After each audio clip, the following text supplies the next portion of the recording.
जय श्री कृष्ण। श्रीमद् भगवद गीता अध्याय 15 श्लोक 16। द्वाविमो पुरुषो लोके क्षरश्चरा अक्षरा एव च क्षरा सर्वाणि भूतानि कुटस्थो अक्षरा उच्यते। जीव दो प्रकार के हैं, च्युत तथा अच्युत। भौतिक जगत में प्रत्येक जीव च्युत होता है और आध्यात्मिक जगत में प्रत्येक जीव अच्युत कहलाता है। तात्पर्य, जैसा कि पहले बताया जा चुका है, भगवान ने अपने व्यासदेव अवतार में ब्रह्म सूत्र का संकलन किया। भगवान ने यहाँ पर वेदांत सूत्र के विषय वस्तु का सार संक्षेप किया। उनका कहना है कि जीव जिनकी संख्या अनंत है, दो श्रेणियों में विभाजित किए जा सकते हैं, च्युत तथा अच्युत। जीव भगवान के संतान प्रकृति अंश हैं। जब उनका संसर्ग भौतिक जगत से होता है तो वे जीव भूत कहलाते हैं। यहाँ पर अक्षरा सर्वाणि भूतानि पद प्रयुक्त हुआ है, जिसका अर्थ है कि जीव च्युत है। लेकिन जो जीव परमेश्वर के एकत्व स्थापित कर लेते हैं वे अच्युत कहलाते हैं। एकत्व का अर्थ यह नहीं है कि उनकी अपनी निजी सत्ता नहीं है, बल्कि यह कि दोनों भिन्नता नहीं है। वे सब सृजन का प्रयोजन को मानते हैं।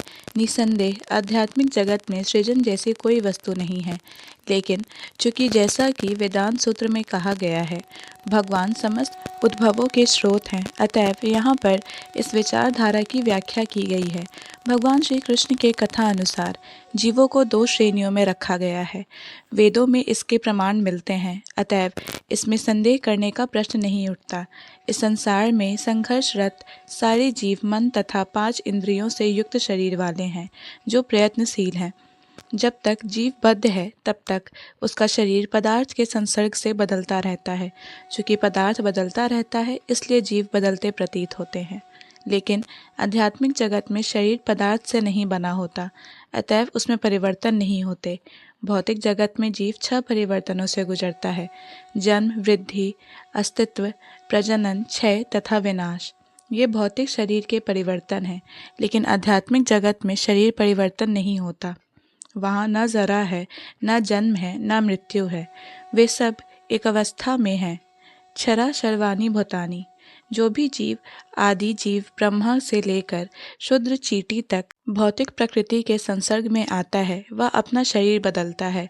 अतएव ये सब क्षर या च्युत हैं।